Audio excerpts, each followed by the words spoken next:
जय श्री राम, जय श्री राम, जय जय श्री राम।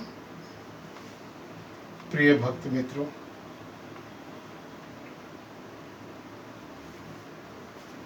प्रतिदिन की भांति आज भी मैं आपको श्री रामचरितमानस गोस्वामी तुलसीदास जी महाराज द्वारा रचित से अयोध्या कांड का पाठ प्रस्तुत कर रहा हूँ। कल के पाठ में जो मैंने बताया उसका मैं संक्षिप्त वर्णन आपको बताना चाहता हूँ।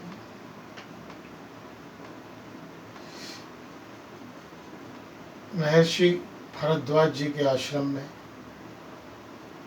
पूरा समाज, भरत, शत्रुघ्न एवं माताएं रात्रि का पड़ाव डाला और वहाँ विश्राम किया। उन्हें वो सब सुख सुविधाएं दी जो सोच भी नहीं सकते थे।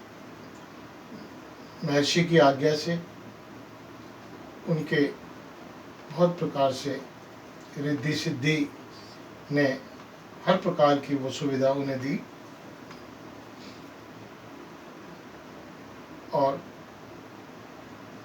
पूरी वसंत ऋतु वहाँ पे एकत्रित हो गई।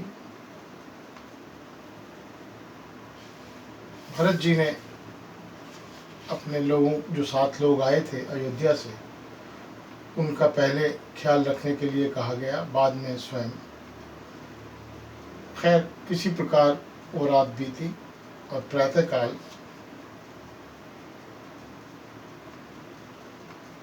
सबने स्नान करके आगे का प्रस्थान करने की सोची। अब उसके आगे पथ गति कुशल साथ न तीनी, चले त्रिकुटी चितुहीनी। राम सखा कर दीने लागू, चलत देहु धरि जनु अनुराग। तदंतर रास्ते की पहचान रखने वाले लोगों को मुनि जी ने उनके साथ कर दिया और भरत जी चित्रकूट में चित्त लगाए चले। भरत जी राम सखा घू के हाथ में हाथ दिए हुए ऐसे जा रहे हैं मानो साक्षात प्रेम ही शरीर धारण किए हुए। न तो उनके पैरों में जूते हैं, न सिर पर छाया। उनका प्रेम नियम, व्रत और धर्म सच्चा है। वे सखा निषाद राज से लक्ष्मण जी, श्री रामचंद्र जी और सीता जी के रास्ते की बातें पूछते हैं और वह कोमल वाणी से कहता है। श्री रामचंद्र जी के ठहरने की जगहों को और वृक्षों को देखकर उनके हृदय में प्रेम रोके नहीं रुकता। भरत जी की यह दशा देखकर देवता फूल बरसा रहे हैं। पृथ्वी कोमल हो गई और मार्ग मंगल का मूल बन गया। बादल छाया किए जा रहे हैं, सुख देने वाली सुंदर हवा बह रही है। भरत जी के जाते समय मार्ग जैसा सुखदायक हुआ वैसा श्री रामचंद्र जी को भी नहीं हुआ था। रास्ते में असंख्य जड़ चेतन जीव थे। उनमें से जिनको प्रभु श्री रामचंद्र जी ने देखा अथवा जिन्होंने प्रभु श्री रामचंद्र जी को देखा, वे सब उसी समय परम पद के अधिकारी हो गए। परंतु अब भरत जी के दर्शन ने तो उनका मन जन्म मरण रूपी रोग मिटा ही दिया। राम दर्शन से तो वे परम पद के अधिकारी हुए ही थे, परंतु भरत दर्शन से उन्हें यह परम पद प्राप्त हो गया। यह बड़ी बात भरत कह नाही, सुमिरत जिन्हीं राम मन माही। बारक राम कहत जग जेऊ, होत तरन तारन नर ने। भरत जी के लिए यह कोई बड़ी बात नहीं थी, जिन्हें श्री रामचंद्र जी स्वयं अपने मन में स्मरण करते रहते हैं। जगत में जो भी मनुष्य एक बार राम कह लेते हैं, वे भी तरने तारने वाले हो जाते हैं। फिर भरत जी तो श्री रामचंद्र जी के प्यारे और उनके छोटे भाई ठहरे, तब भला उनके लिए मार्ग सुखदायक कैसे न हो। सिद्ध, साधु और श्रेष्ठ मुनि ऐसा कह रहे हैं कि भरत जी को देखकर हृदय में हर्ष लाभ करते हैं। भरत जी के इस प्रेम के प्रभाव को देखकर देवराज इंद्र को सोच हो गया कि कहीं इनके प्रेमवश श्री रामचंद्र जी लौट न आए और हमारा बना बनाया काम बिगड़ जाए। संसार भले के लिए भला और बुरे के लिए बुरा है। मनुष्य जैसा आप होता है, जगत उसे वैसा ही दिखता है। उसने गुरु बृहस्पति जी से कहा कि हे प्रभु, वही उपाय कीजिए जिससे श्री रामचंद्र जी और भरत की भेंट ना हो। श्री रामचंद्र जी संकोची और प्रेम के वश हैं और भरत जी प्रेम के समुद्र हैं। बनी बनाई बात बिगड़ना चाहती है, इसलिए कुछ छल ढूंढकर उसका उपाय कीजिए। इंद्र के वचन सुनते ही देवगुरु बृहस्पति जी मुस्कुराए।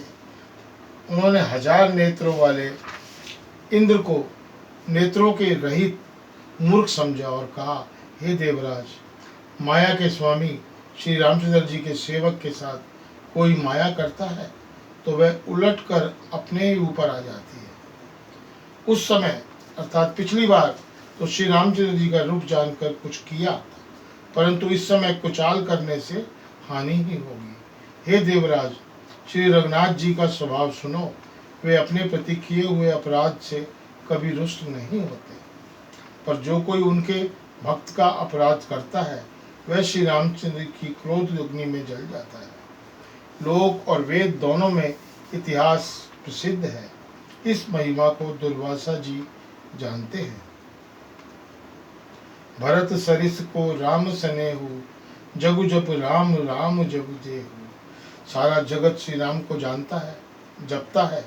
वे श्री राम जी को जितना जपते हैं, उन भरत जी के समान श्री रामचंद्र जी का प्रेमी कौन होगा। हे देवराज, रघुकुल श्रेष्ठ, श्री राम जी के भक्त का काम बिगाड़ने की बात मन में भी न लाइए। ऐसा करने से लोक में अपयश और परलोक में दुख होगा और शोक का समान दिनों दिन बढ़ता ही चला जाएगा। हे देवराज, हमारा उपदेश सुनो। श्री रामचंद्र जी को अपना सेवक परम प्रिय है।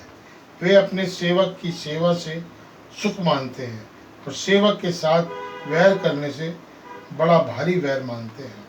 यद्यपि वे सम हैं, उनमें न राग है न द्वेष है और न ही किसी के पाप पुण्य और गुण दोषों को ग्रहण करते हैं। उन्होंने विश्व में कर्म को ही प्रधान रखा है।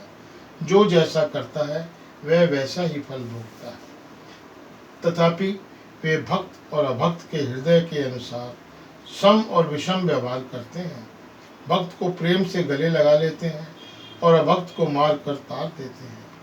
गुण रहित, निर्लेप, मान रहित और सदा एक रस भगवान श्री राम भक्त के प्रेम वश ही सगुण हुए हैं। श्री रामचंद्र जी सदा अपने सेवकों अर्थात भक्तों की रुचि रखते आए हैं। वेद, पुराण, साधु और देवता इसके साक्षी हैं। ऐसा हृदय में जानकर कुटिलता छोड़ दो और भरत जी के चरणों में सुंदर प्रीति रखो। हे देवराज इंद्र, श्री राम जी के भक्त सदा दूसरों के हित में लगे रहते हैं। वे दूसरों के दुख से दुखी और दयालु होते हैं। फिर भरत जी तो भक्तों के शिरोमणि हैं, उनसे बिल्कुल न डरो।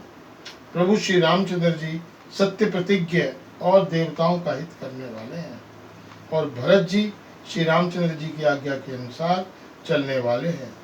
तुम व्यर्थ ही स्वार्थ के विशेष वश होकर व्याकुल हो रहे हो। इसमें भरत जी का कोई दोष नहीं, तुम्हारा ही मोह है। सुनि सुरवर सुरगुर करवानी, भाव प्रमोद मन मिटी गिलानी। बरसु प्रसन्न हर्षि सुसुराऊ, लगे सराहन भरत सुभाऊ। देव गुरु बृहस्पति जी की श्रेष्ठ वाणी सुनकर इंद्र के मन में बड़ा आनंद हुआ और उनकी चिंता मिट गई। तब हर्षित होकर देवराज फूल बरसाकर भरत जी के स्वभाव की सराहना करने लगे। जय श्री राम, जय श्री राम, जय जय श्री राम। आज के लिए केवल इतना, शेष कल। जय श्री